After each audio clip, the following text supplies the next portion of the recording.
নৃত্যশিল্পী নৃত্যকলা সম্মাননা 2026, ইয়াসমিন লাবণ্য নৃত্যশিল্পী ও সঙ্গীত শিল্পী। আসসালামু আলাইকুম। উপস্থিত অতিথিবৃন্দ এবং দর্শক যারা আছেন এবং আমাদের প্রিয় নৃত্যশিল্পী একদম তরুণ ছোট যারা আছেন সবাইকে অনেক অনেক ভালোবাসা শুভেচ্ছা জানাচ্ছি। প্রথমে আজকে এই অ্যাওয়ার্ডটা নিয়ে ছোট করে বলবো। অ্যাওয়ার্ডের জন্য আমার কাছে ছোটোবেলা থেকেই পুরস্কারের পেছনে ছুটি নেই। মনে হয়েছে যে যখন যে মাধ্যমে কাজ করি খুব আলাদাভাবেই বলি যে গান এবং নাচ আসলে খুব কমই দেখা যায়, তা আমি এটা সবসময় করেছি এবং সব থেকে অনুপ্রেরণা পেয়েছি আমার গুরুদের কাছ থেকে যে নাচটা ছাড়বি না।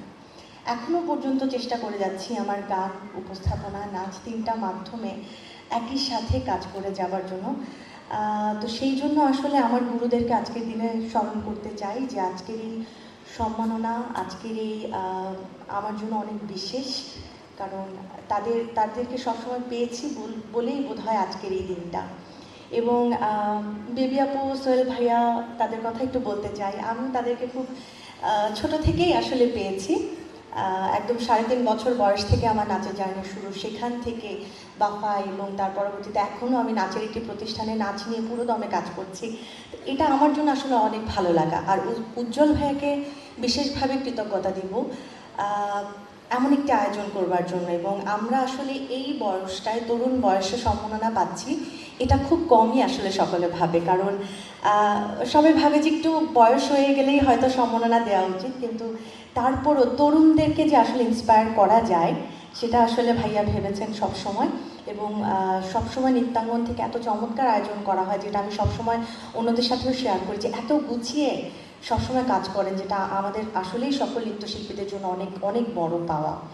আর আজকের দিনটা আমার কাছে অনেক স্পেশাল। একটু ছোট করে আমি হয়তো 1 মিনিট বেশি সময় নিচ্ছি, কারণ সবসময় আমি আমার পরিবারকে পেয়েছি। আমার মা আমার সাথে সবসময় থাকতেন, আমার বাবা, আমার ভাই, আমার পরিবারের মানুষগুলো সবসময় পাশে থাকে। কিন্তু আজকে আমার জন্য বেশি বিশেষ, কারণ আজকে প্রথমবারের মতো আমার এই শোতে আমাকে একদম সারপ্রাইজ করেছে আমার হাজব্যান্ড। আজকে ও উপস্থিত আছে, যেটা আমার কাছে মনে হয় আমাদের মেয়েদের জন্য অনেক বেশি স্পেশাল। কারণ এই সময়টায় বিয়ের পর যে হাজব্যান্ড সাপোর্টটা দেয় সেটা যে কী ইম্পর্টেন্ট, আমার মনে হয় এখানে যারা উপস্থিত আছেন সকলেই বুঝতে পারবেন। তো সকলে আমার জন্য দোয়া করবেন এবং আমাকে ভালোবাসবেন, এটাই আমি সবসময় চাই। আবারও অনেক অনেক কৃতজ্ঞতা জানাচ্ছি সকলকে। ধন্যবাদ।